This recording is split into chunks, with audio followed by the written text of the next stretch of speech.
இன்னைக்கு நம்ம பேச போகிற டாபிக் உங்களுக்கு எனக்கு நம்ம ஃபேமிலியில் இருக்க ஒவ்வொருத்தருக்குமே ஏன் இனிமே வரப்போகிற அடுத்த ஜென்ரேஷன் வரைக்கும் அத்தனை பேருக்குமே தேவையான ஒரு இம்பார்ட்டண்ட்டான ஒரு டாபிக் பற்றி தான் நம்ம இன்னைக்கு பேச போகிறோம். ஒரு டைமில் நம்மளுக்கு ஃப்ரெண்ட்ஸ் நிறைய பேர் இருப்பாங்க. ஆனால் இன்னைக்கு அந்த ஃப்ரெண்ட்ஸ் சர்க்கிள் குறைஞ்சிக்கிட்டே வந்திருக்கு. கவனிச்சிருக்கீங்களா? பக்கத்தில் நம்மளை சுற்றி இருக்கிறவங்க இவங்களெல்லாம் நம்ம மறந்துடுறோம். பல தூரத்தில் இருக்கிறவங்கள, பல மைலுக்கு அந்த பக்கம் இருக்கிறவங்கள, ஏன் நாட்டை விட்டு நாடு இருக்கிறவங்கள, இந்த மாதிரி இடத்துல இன்னைக்கு நம்மளோட ஃப்ரெண்ட்ஷிப் தேட ஆரம்பிச்சிடும். கவனிச்சிருக்கீங்களா? இன்னைக்காவது ஒரே வீட்டில் இருப்போம், ஒன்றாவே இருப்போம். ஆனால் ஒருத்தருக்கு ஒருத்தர் இன்ட்ராக்ட் பண்ணிக்காம, ஒருத்தர் பேசிக்காம யார் யார் கூடவே பேசிகிட்டு இருப்பாங்க. கவனிச்சிருக்கீங்களா? இது உங்கள் வீட்டில் நடக்குது, எங்கள் வீட்டில் நடக்குது, நம்ம பக்கத்து வீட்டில் நடக்குது, நம்மளை சுற்றி இருக்க எல்லார் வீட்லையும் இது நடந்துட்டு தான் இருக்குது. ஸோ இந்த மாதிரி நம்மளோட டைமையும் திருடிக்கிட்டு, நம்மளுக்கு தேவையானவங்கிட்ட நம்ம சுற்றி இருக்கவங்க கிட்ட இருந்தும் நம்மளை தூரமாக்கி, நம்மளை வேற ஒரு உலகத்துக்கு கொண்டு போய் அறிமுகப்படுத்தி வச்சிருக்கிறது யார்? அது நம்மளை இவ்வளவும் செய்கிறது நம்மளோட செல்ஃபோன். நம்மளோட தாத்தா பாட்டி காலத்தில் பார்த்தீங்கன்னா ஒரு பெரிய கும்பலே இருக்கும், ஒரு பெரிய ஜாயிண்ட் ஃபேமிலியே இருப்பாங்க. அப்பா அம்மா அண்ணன் தம்பி அக்கா தங்கச்சி சித்தப்பா பெரியப்பா மாமான்ட்டு சொல்லிட்டு ஒரு பெரிய கும்பலே இருக்கும், ஒரு ஜாயிண்ட் ஃபேமிலியாக இருப்பாங்க. அப்போ பார்த்தீங்கன்னா அவங்க அதிகமாக நேரத்தை ஸ்பெண்ட் பண்ணுவாங்க. ஒருத்தரோட ஒருத்தர் பேசுறது, பழகுறது, விளையாடுறதுன்னு சொல்லிட்டு நேரத்தை ஸ்பெண்ட் பண்ணுவாங்க. ஏன் ஒன்றா சேர்ந்து அந்த லேடிஸ்லாம் ஆடுவாங்க இல்லையா, அந்த கல் தூக்கி போட்டு அந்த மாதிரி ஆட்டம் ஆடுவாங்க. அப்புறம் இந்த பல்லாங்குழின்னு கேள்விப்பட்டிருக்கேன். I think so, I'm not sure, but அதுதான் சொல்லுவாங்கன்னு நினைக்கிறேன். அதுக்கு இந்த ஒவ்வொன்றா இந்த புளியாங்கொட்டை அதை வச்சு ஒவ்வொன்றா போட்டு விளையாடுவாங்க. ஸோ அந்த மாதிரி கேம்ஸு, இந்த மாதிரி ஒன்றா கும்பலாக சந்தோஷமாக உட்காந்து விளையாடின நாட்கள்லாம் இருக்குது. நம்ம பார்த்துருக்குறோம். நம்ம தாத்தா பாட்டி காலத்தில் நம்ம அப்பா அம்மா கூட நம்ம குழந்தைங்களா இருக்கும்போது அந்த மாதிரிலாம் விளையாடி நம்ம பார்த்துருக்கோம். ஒரு கலகலன்னு இருக்கும் வீடு, எப்பவுமே ஒரு திருவிழா மாதிரி இருக்கும். அந்த மாதிரிலாம் நம்ம கேள்விப்பட்டிருக்கோம்.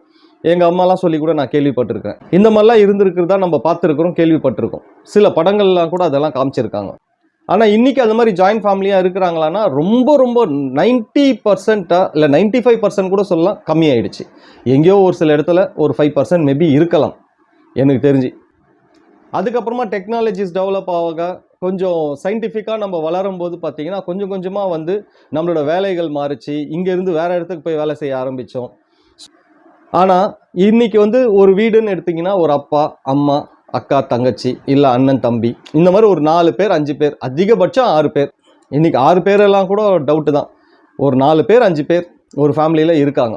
பட் இந்த 4 பேர் 5 பேர் இருக்காங்கன்னும் போது அவங்களுக்குள்ளேயாவது இந்த மாதிரி ஒரு இன்ட்ராக்ஷன் இல்லை ஒரு சேர்ந்து பேசுறது, சேர்ந்து விளையாடுறது, சேர்ந்து சாப்பிட்றது, இப்படிலாம் எத்தனை ஃபேமிலியில் நடக்குதுன்னு நினைக்கிறீங்க? ஏன் சண்டே ஒரு நாள் தான் இவங்க எல்லாருமே ஒன்றா மீட் பண்ண முடியும். வேலை ரீசனால் படிக்கிறாங்க, வேலைக்கு போகிறாங்க, சில நேரத்தில் அப்பாவுக்கு நைட் ஷிஃப்ட் இருக்கும். ஸோ இந்த மாதிரி பல ரீசன்ஸ் இருக்கும். அதனால் ஒன்றா அவங்களால சேர்ந்து சாப்பிட முடியாது, ஒன்றா உட்காந்து பேச முடியாது. பட் சண்டேன்ற ஒரு நாள் கண்டிப்பாக நம்மளுக்கு ஒரு 1 டே ஃபுல்லாக கிடைக்குது. ஆனால் இந்த 1 டே கூட நம்ம எத்தனை பேர் வீட்டில் ஒன்றா உட்காந்து சாப்பிட்றோம், ஒன்றா உட்காந்து அட்லீஸ்ட் ஒரு 1 ஹவர் ஒன்றா சேர்ந்து பேசுகிறோம் அப்படின்னு கணக்கு எடுத்திங்கன்னா ரொம்ப கம்மி, ரொம்ப குறைஞ்சிருச்சு. இதுக்கெல்லாம் காரணம் என்னவான்னு நினைக்கிறீங்க? ஒரே வீட்டில் ஒன்றா இருக்காங்க, அம்மா டிவி பார்த்துட்டு இருப்பாங்க, அப்பா ஒருத்தர்கிட்ட பேசிகிட்டு இருப்பாரு, பிள்ளைங்களும் பேசிகிட்டு இருப்பாங்க. ஆனால் இவங்க எல்லாருமே ஒரே வீட்டில் இருப்பாங்க. ஆனால் ஒருத்தருக்கு ஒருத்தர் பேசிக்காமல் அவங்கவுங்க தனித்தனியாக அவங்கவுங்க ஃப்ரெண்ட்ஸுங்களோட அவங்கவுங்க உலகத்தில் அவங்கவுங்க வாழ்ந்துட்டு இருப்பாங்க. இன்னைக்கு நிறைய வீட்டில் அதான் நடக்குது. இதுக்கெல்லாம் காரணம் என்ன? இந்த செல்ஃபோன். இன்னைக்கு இந்த செல்ஃபோனால் நிறைய அட்வான்டேஜஸ் இருந்தாலும் டிஸ்அட்வான்டேஜஸ்ன்றதும் அதுக்கு ஈக்குவலாக இருக்குது. இதை இல்லைன்னு சொல்லவே முடியாது. ஸோ அந்த டிஸ்அட்வான்டேஜஸை பற்றி தான் நம்ம கண்டிப்பாக தெரிஞ்சுக்கணும். ஸோ இதில் இருக்க டிஸ்அட்வான்டேஜஸ் என்ன, இதனால இன்னைக்கு எவ்வளோ பேர் எப்படியெல்லாம் பாதிக்கப்படுறாங்க, முக்கியமாக குழந்தைங்க எந்த அளவுக்கு பாதிக்கப்படுறாங்கன்றதை பற்றி தான் இன்னைக்கு இந்த டாப்பிக்கில் நம்ம பேச போகிறோம். ரொம்ப முக்கியமான டாபிக். நம்மளுக்கு, நம்ம குழந்தைங்களுக்கு, நம்மளுக்கு அடுத்த வர ஜென்ரேஷனுக்கு எல்லாருக்குமே இது ரொம்ப இம்பார்ட்டண்டான டாபிக்.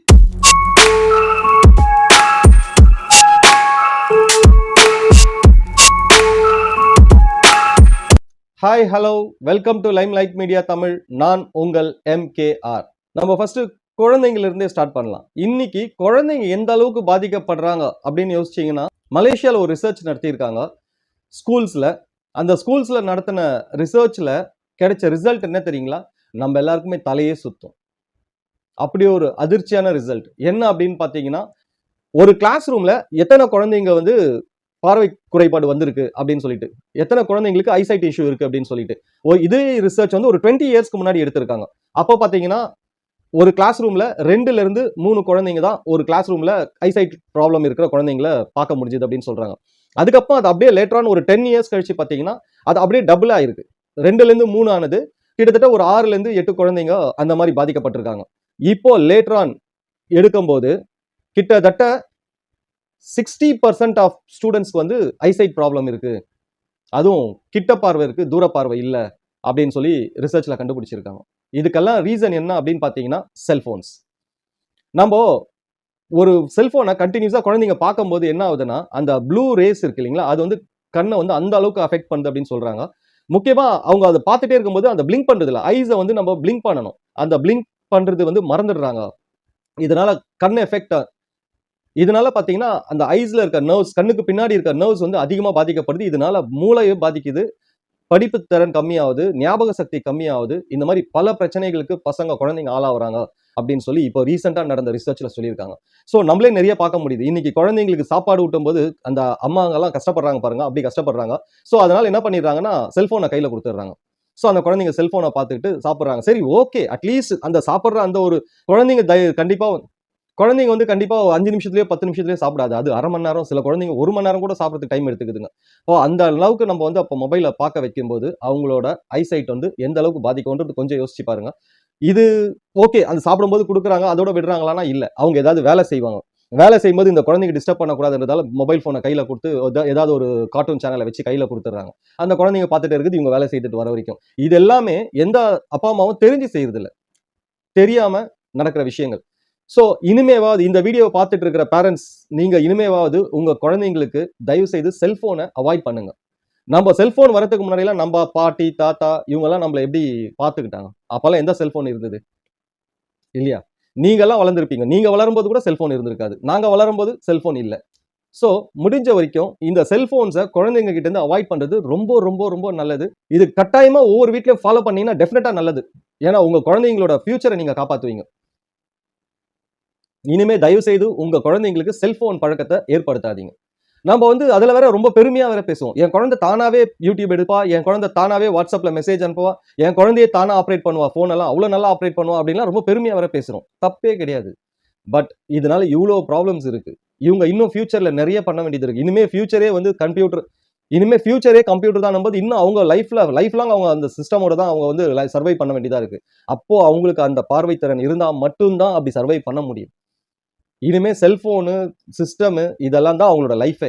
ஸோ அப்போ அவங்க அங்க சர்வே ஆகிறதுக்கு கண்டிப்பா அவங்களுக்கு ஐசைட்ன்றது ரொம்ப ரொம்ப இம்பார்ட்டண்டா தேவை. அதனால இப்போ குழந்தைங்களுக்கு தயவு செய்து ஒரு 6-7 இயர்ஸ்க்குள்ள இருக்க குழந்தைங்களுக்கு செல்போனை டோட்டலா அவாய்ட் பண்ணுங்க. That is very very important. Even இன்னைக்கு நிறைய ஆன்லைன் கிளாஸஸ் ஆயிடுச்சு கொரோனாக்கு அப்புறமா. அந்த டைம்ல மட்டும் அவங்க அதை யூஸ் பண்ணிட்டு அடுத்த டைம் அவங்க கிட்ட அதை கொடுக்காம கொஞ்சம் ஸ்ட்ரிக்டா நீங்க ஃபாலோ பண்ணி ஆகணும். ஒரு குழந்தை நெருப்போட விளையாடினா நீங்க அலோவ் பண்ணுவீங்களா? நிச்சயமா அலோவ் பண்ண மாட்டோம். எந்த பேரண்ட்டுமே அலோவ் பண்ண மாட்டோம். அப்போ அங்க கண்டிப்பா தானே நடந்துக்கிறோம். அதே கண்டிப்போட செல்போன் விஷயத்திலையும் இருங்க. Very very important. அண்ட் இதுக்கப்புறமா பார்த்தீங்கன்னா ஒரு 7 இயர்ஸ் வரைக்கும் இந்த பிரச்சனை. 7 இயர்ஸ்க்கு மேல 8, 9, 10 அன்டில் 17, 18 இயர்ஸ் வரைக்கும் இப்போ பசங்கள்லாம் படிக்க ஆரம்பிச்சதால எல்லாமே செல்போன், லேப்டாப்பு, டேபு இது மாதிரி தான் யூஸ் பண்ண ஆரம்பிச்சிட்டாங்க இந்த ஆன்லைன் கிளாஸஸால. ஸோ இந்த டைம்ல கூட முடிஞ்ச வரைக்கும் நீங்க மடியில வச்சு யூஸ் பண்றதை அவாய்ட் பண்ணுங்கன்னு சொல்றாங்க டாக்டர்ஸ். டேபிள்லையோ இல்ல சேர்ஸ்ல இதோ ஸ்டூல்ஸ்ல இந்த மாதிரி எங்கேயாவது அதை பிளேஸ் பண்ணி கேஜெட்ஸை வந்து யூஸ் பண்ண சொல்றாங்க. மடியிலேயே வச்சு யூஸ் பண்ணாதீங்க அப்படின்றது ரொம்ப ஸ்ட்ரிக்டாவே டாக்டர்ஸ் சொல்றாங்க. ஏன்னா இப்போ இந்த ஒரு 7 to 16 இயர்ஸ்க்குள்ள இருக்கிற குழந்தைங்களுக்கு பார்த்தீங்கன்னா ஆர்கன்ஸ் எல்லாம் ரொம்ப ரொம்ப ரொம்ப வளர்ற ஸ்டேஜ்ல இருக்கும். ஸோ அவ்வளோ மெச்சூர்டா இருக்காது. ஸோ அதெல்லாம் ரொம்ப ஈஸியா அஃபெக்ட் ஆகும் அப்படின்னு சொல்றாங்க. ஸோ கண்டிப்பா உங்க வீட்டில் உங்க குழந்தைங்க லேப்டாப்போ டேபோ ஏதாவது யூஸ் பண்றாங்க அப்படின்னா, படிக்கிறதுக்காகவோ எதுக்காகவோ யூஸ் பண்றாங்க அப்படின்னா நிச்சயமா அதை வந்து வேற எங்கேயாவது ஒரு ஸ்டூல்லையோ இல்ல டேபிள்லையோ பிளேஸ் பண்ணி யூஸ் பண்ண சொல்லுங்க. மடியில வச்சு யூஸ் பண்ண அலோ பண்ணாதீங்க. This is very important thing. So அடுத்தது 16 வரைக்கும் முடிஞ்சது. அடுத்தது 17 to 21 இது வந்து அவங்களோட காலேஜ் டைம். ஸோ இந்த காலேஜ் டைம்ல டெஃபினட்டா பார்த்தீங்கன்னா cell phones they will carry along with them.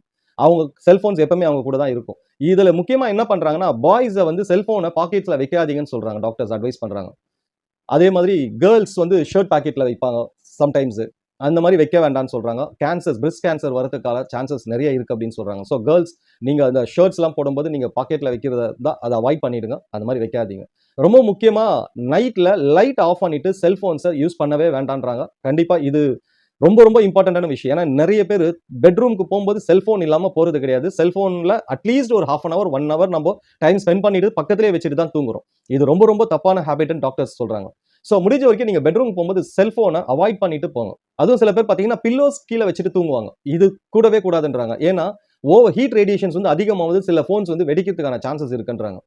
ஏன்னா பில்லோ நம்ம அதுக்கு மேலே தலை வச்சிருப்போம், அது கீழே செல்ஃபோன் இருக்கும். ஸோ ஹீட் ப்ரொடியூஸ் ஆகுன்றாங்க. ஹீட் அதிகமாக ப்ரொடியூஸ் ஆகும்போது சில செல்ஃபோன்ஸ் வந்து வெடிக்கிறதுக்கு சான்சஸ் இருக்குது. அது மாதிரி நடந்தும் இருக்குது அப்படின்னு சொல்கிறாங்க. ஸோ அதனால் முடிஞ்ச வரைக்கும் செல்ஃபோன்ஸை தலை கீழே வைக்கிறதோ, இல்லை சில பேர் என்ன பண்ணுவாங்க, ரொம்ப புத்திசாலித்தனமாக நான் ஃப்ளைட் மோடில் போட்டு வச்சிருப்பேன், அதனால் ஒன்றும் ஆகாது அப்படின்றாங்க. இல்லவே இல்லை. நீங்கள் வேணால் போய் கூகுளில் செக் பண்ணி பாருங்கள், தெளிவாக கொடுத்துருக்காங்க.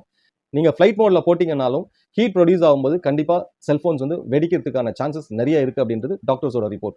ஸோ முடிஞ்ச வரைக்கும் இந்த காலேஜ் ஸ்டூடெண்ட்ஸ் எல்லாருமே முடிஞ்ச வரைக்கும் அவாய்ட் பண்ணுங்கள். செல்ஃபோனை உங்கள் பில்லோஸ் கீழே வைக்கிறதோ இல்லை பெட்ரூமுக்கு தூங்க போகும்போது கொண்டு போகிறதோ, இதை முடிஞ்ச வரைக்கும் அவாய்ட் பண்ணிங்கன்னா உங்களுக்கு நல்லது. இதோட ரொம்ப ரொம்ப முக்கியமானது, இன்னைக்கு செல்ஃபோன் வந்து நம்மளோட டைமை திருடிட்டு இருக்கு. இது எல்லாருக்குமே, ஸ்டூடெண்ட்ஸ்ல இருந்து ஆரம்பிச்சு இன்னைக்கு ஒர்க் பண்றவங்க வரைக்கும் எல்லாருக்குமே. டாக்டர்ஸ் என்ன சொல்றாங்கன்னா, செல்ஃபோன் வந்து பிசிக்கலி, மென்டலி, ஃபினான்ஷியலி நிறைய வந்து பாதிப்பு ஏற்படுத்துது அப்படின்னு சொல்றாங்க. எஸ், சில பேர்லாம் பார்த்தீங்கன்னா இந்த இன்ஸ்டாகிராம், ஃபேஸ்புக், ட்விட்டர்னு சொல்லிட்டு இதுல டைம் ஸ்பெண்ட் பண்றதுக்காகவே சில நேரங்களில் காலேஜ் லீவ் எடுத்துடுறாங்க. ஈவன் ஒர்க் பண்றவங்களே கூட பார்த்தீங்கன்னா ஆஃபீஸ் போறதுக்கு மூடு இல்லாம ஆஃபீஸ் போறது, இல்ல ஆஃபீஸ்ல போனாலும் சரியா கான்சென்ட்ரேட் பண்ணாம ஒர்க் பண்றது, இப்படி எல்லாம் இந்த செல்போனால டிஸ்ட்ராக்ட் ஆகுறாங்கன்றது டாக்டர்ஸோட ரிப்போர்ட். இது நிச்சயமா நடக்குது. செல்போன் யூஸ் பண்ற நம்ம எல்லாருக்குமே தெரியும், இது நம்ம பண்றோமா இல்லையான்றது. இது வரைக்கும் பண்ணியிருந்தோம்னா இனிமே அது பண்ணாம பாத்துக்கிறது நம்ம கையில தான் இருக்கு. இப்போ டேப்லெட்ஸ் போட்டா நம்மளுக்கு உடம்பு சரியாகும்ன்றது உண்மை. அதுக்காக நம்ம டேப்லெட்டை எடுத்துக்கிட்டே இருக்கிறோமா? கிடையாது இல்ல. ஏன்னா டேப்லெட்ன்றது ஒரு லிமிட் வரைக்கும் தான் நம்ம எடுக்கணும், அதுக்கு மேல எடுக்கக்கூடாதுன்றது நம்மளுக்கு தெரியுது இல்லையா? ஸோ அதே தான் செல்போனும். செல்போன்ல எவ்வளவு நல்ல விஷயங்கள் இருந்தாலும் there should be a limit for everything. So நீங்க அதை லிமிட்டா பயன்படுத்துனீங்கன்னா டெஃபினட்டா உங்களுக்கு அது வந்து ஒரு பெரிய வரப்பிரசாதமா இருக்கும், ஒரு பூனா இருக்கும். ஆனா அதுவே நம்ம அதை ஓவரா யூட்டிலைஸ் பண்ணும்போது அது நம்மளுக்கு சாபமா மாறுது, அது ஒரு கர்ஸா மாறுது. ஸோ முடிஞ்ச வரைக்கும் செல்போன்ஸை லிமிட்டா யூஸ் பண்ணுங்க. நம்மளுக்கு அதுல எவ்வளோ நல்ல விஷயங்கள் இருக்கு, இந்த சேம் டைம் அதனால பல கெடுதல்கள் இருக்கு. ஃபேமிலி பாதிக்குது, ரிலேஷன்ஷிப் பாதிக்குது, நம்மளோட கண்ணு பாதிக்குது, நம்மளோட கரியர் பாதிக்குது, நம்மளோட ஆக்குபேஷன் பாதிக்குது. இந்த மாதிரி பல டிஸ்ட்ராக்ஷன்ஸ் இருக்கு. அதனால முடிஞ்ச வரைக்கும் செல்போன்ஸை தேவையான நேரத்துல தேவைக்கு மட்டும் யூஸ் பண்றதுக்கு என்னைக்கு நம்மலாம் ஒரு முடிவு எடுக்கிறோமோ அன்னைக்கு தான் அதுல இருந்து நம்மள நம்ம பாதுகாத்துக்க முடியும். நம்மளுக்கு எதிரி வேற எங்கேயுமே இல்லை, நம்ம கூடவே இருக்குது. இப்போ இது கிட்டத்தட்ட ஸ்லோ பாய்சன். இதை கரெக்டா யூஸ் பண்ணீங்கன்னா இந்த மாதிரி ஒரு பெஸ்ட் ஃப்ரெண்ட் இருக்கவே முடியாது. ஆனா அதுவே அது அடிக்ஷன் ஆயிட்டோம்னா அதுக்கு அத மாதிரி ஒரு எனிமி எங்கேயுமே இல்லை. ஸோ அது எனிமியா இருக்கணுமா இல்ல அது நம்மளுக்கு நல்ல ஃப்ரெண்டா இருக்கணுமான்றது நம்ம தான் டிசைட் பண்ணணும். இந்த செல்போனும் இந்த கம்ப்யூட்டர்ஸும் உருவாகிறதுக்கு மெயின் ரீசன் 2 பேர், ஸ்டீவ் ஜாப்ஸும் பில் கேட்ஸும். ஆனா இவங்க 2 பேருமே அவங்க குழந்தைங்களுக்கு 14 வயசு வரைக்கும் அவங்களுக்கு செல்போன்ஸே கொடுக்கலன்றாங்க. யோசிச்சு பாருங்க. அப்போ இன்னைக்கு செல்போன்ஸ்ல இந்த அளவுக்கு நம்மளுக்கு எல்லாமே கிடைக்குதுன்னா இதுக்கு காரணம், ரொம்ப முக்கியமான காரணம் இவங்க 2 பேர் தான். ஆனா இவங்க 2 பேரோட குழந்தைங்களுக்கு கிட்டத்தட்ட 13 or 14 இயர்ஸ் வரைக்கும் அவங்களுக்கு செல்போன்ஸே கொடுக்கலன்றாங்க அவங்க. அப்ப நம்ம மட்டும் ஏன் நம்மளும் நம்ம குழந்தைங்களுக்கு செல்போனை தேவைக்கு மட்டும் பயன்படுத்துறதுக்கு சொல்லி கொடுப்போம். நம்மளும் தேவைக்கு மட்டும் பயன்படுத்துவோம். முக்கியமா வீட்டுக்கு போன பிறகு, ஆஃபீஸ் முடிஞ்சு வீட்டுக்கு போன பிறகு ஒரு அட்லீஸ்ட் ஒரு ½ an hourக்கு மேல அந்த செல்போனை யூஸ் பண்ணாம குழந்தைங்களோடையும் ஒய்ஃபோடையும் ஃபேமிலியோட டைம் ஸ்பெண்ட் பண்றதுக்கு முயற்சி பண்ணுவோம். பிகாஸ் நம்மளோட டைம் அது அதிகமா ஸ்டீல் பண்ணுது, திருடிட்டு இருக்குன்றது 100% நிரூபிக்கப்பட்ட ஒரு உண்மை. இந்த செல்போன்ஸால சில பேர் இறந்தே இருக்காங்க. நான் ஒரு ஆர்டிகல் படித்தேன், ஒரு டாக்டரோட ஆர்டிகல். அதுல சொல்லியிருக்காங்க ஒரு பேஷண்ட் வந்து சூசைட் அட்டன் பண்ணியிருக்காங்க. என்னன்னு கேட்டா செல்ஃபி எடுத்து ஃபேஸ்புக்ல போட்டிருக்காங்க.